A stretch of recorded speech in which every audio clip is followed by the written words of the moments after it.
Hi ಎಲ್ಲರಿಗೂ ನಮಸ್ಕಾರ. Welcome to my channel. ನಾನು ಇವತ್ತಿನ ವಿಡಿಯೋದಲ್ಲಿ ಬೆಳಗ್ಗೆ ಬ್ರೇಕ್ಫಾಸ್ಟ್ಗಾಗಿರ್ಬೋದು ಅಥವಾ ನೈಟ್ ಡಿನ್ನರ್ಗಾಗಿರ್ಬೋದು ತುಂಬಾ ಟೇಸ್ಟಿಯಾಗಿ ಮತ್ತು ತುಂಬಾ ಉದುದ್ರಾಗಿರೋವಂಥ ಶಾವಿಗೆ ಉಪ್ಪಿಟ್ಟನ್ನು ಹೇಗೆ ಮಾಡೋದು ಅಂತ ತೋರಿಸ್ತಾ ಇದ್ದೀನಿ. ಟೇಸ್ಟ್ ಅಂತೂ ತುಂಬಾ ಚೆನ್ನಾಗಿರುತ್ತೆ. ಬೆಳಗ್ಗೆ ಮಾಡಿದ್ರೆ ಮಧ್ಯಾಹ್ನ ಸಂಜೆವರೆಗೂ ಇದೇ ರೀತಿ ಉದುದ್ರಾಗಿಯೇ ಇರುತ್ತೆ. ನೀವು ಒಂದ್ಸಲ ಟ್ರೈ ಮಾಡಿ ನೋಡಿ. ಮೊದಲು ಇಲ್ಲಿ ನೀರನ್ನು ಕಾಯೋದಕ್ಕೆ ಇಟ್ಕೊಂಡಿದ್ದೀನಿ. ನೀರು ಸ್ವಲ್ಪ ಬಿಸಿ ಆದಮೇಲೆ 1 ಅಥವಾ 2 ಸ್ಪೂನ್ ಎಣ್ಣೆ, ಸ್ವಲ್ಪ ಉಪ್ಪನ್ನ ಹಾಕಿ ಈ ರೀತಿ ಮಿಕ್ಸ್ ಮಾಡ್ಕೊಳ್ತಾ ಇದ್ದೀನಿ. ಇವಾಗ ನೀರು ಚೆನ್ನಾಗಿ ಕುದೀತಾ ಇದೆ. ಇವಾಗ ಅನಿಲ್ ಅಕ್ಕಿ ಶಾವಿಗೆ ಹಾಕ್ಕೊಳ್ತಾ ಇದ್ದೀನಿ. ನಾವು ಎಷ್ಟು ಕ್ವಾಂಟಿಟಿ ಮಾಡ್ತೀವಿ ಅಷ್ಟು ನೋಡಿಕೊಂಡು ಈ ರೀತಿ ಶಾವಿಗೆನ ಹಾಕ್ಕೋಬೇಕು. ಶಾವಿಗೆ ಮುಳುಗೋವಷ್ಟು ನೀರನ್ನು ಇಟ್ಕೋಬೇಕು. ಇವಾಗ ನೋಡಿ ನೀರು ಚೆನ್ನಾಗಿ ಕುದೀತಾ ಇದೆ. ಶಾವಿಗೆ ಮುಟ್ಟು ನೋಡಿದ್ರೆ ಈ ರೀತಿ ಚೆನ್ನಾಗಿ ಮೆತ್ತಗಾಗಬೇಕು. ಮಿನಿಮಮ್ ಅಂದರೆ 3ರಿಂದ 4 ನಿಮಿಷ ಈ ರೀತಿ ಶಾವಿಗೆ ಹಾಕಿ ಕುದಿಸ್ಕೊಂಡ್ರೆ ಚೆನ್ನಾಗಿರುತ್ತೆ.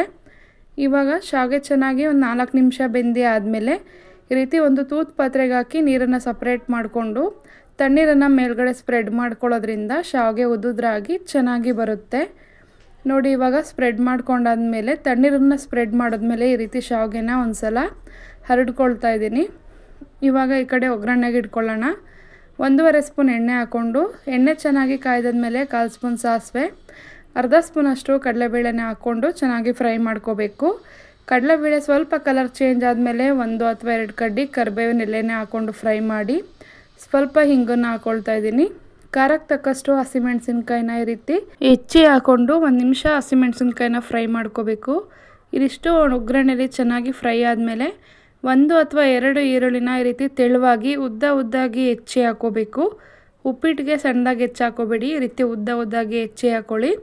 ಸ್ವಲ್ಪ ಅರಶಿನದ ಪುಡಿ ಹಾಕ್ಕೊಂಡು ಈರುಳ್ಳಿ ಸ್ವಲ್ಪ ಕಲರ್ ಚೇಂಜ್ ಆಗೋವರೆಗೂ ಫ್ರೈ ಮಾಡ್ಕೊಂಡಾದ್ಮೇಲೆ 1 ಮೀಡಿಯಮ್ ಸೈಜ್ ಟೊಮೆಟೊನ ಈ ರೀತಿ ಸಣ್ಣದಾಗಿ ಹೆಚ್ಚಿ ಹಾಕ್ಕೊಳ್ತಾ ಇದ್ದೀನಿ.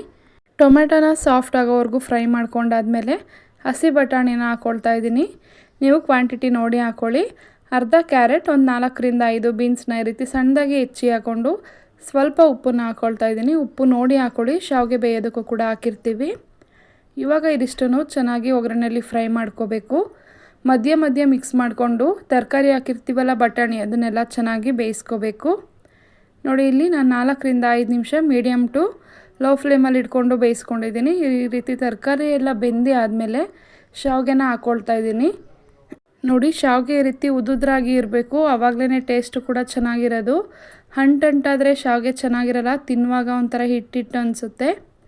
ಇವಾಗ ಚೆನ್ನಾಗಿ ಮಿಕ್ಸ್ ಮಾಡ್ಕೋಬೇಕು. ತುಂಬ ಕಲಸೋ ಥರ ಮಿಕ್ಸ್ ಮಾಡ್ಕೋಬಾರ್ದು. ಈ ರೀತಿ ಶಾವಿಗೆ ಎಳೆಗಳು ಕಟ್ಟಾಗೋ ರೀತಿ ಮಿಕ್ಸ್ ಮಾಡ್ಕೋಬಾರ್ದು.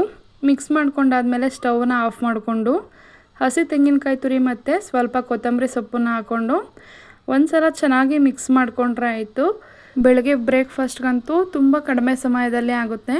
10ರಿಂದ 15 ನಿಮಿಷ ಟೈಮ್ ಇದ್ದರೆ ಸಾಕು. ಈ ರೀತಿ ಶಾವಿಗೆ ಉಪ್ಪಿಟ್ಟನ್ನು ನೀವು ಒಂದು ಸಲ ಟ್ರೈ ಮಾಡಿ, ತುಂಬಾ ಚೆನ್ನಾಗಿರುತ್ತೆ.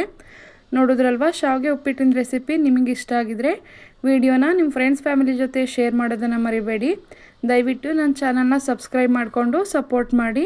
ಪಕ್ಕದಲ್ಲಿರೋ ಬೆಲ್ ಐಕನನ್ನು ಪ್ರೆಸ್ ಮಾಡಿ. Thank you for watching my video.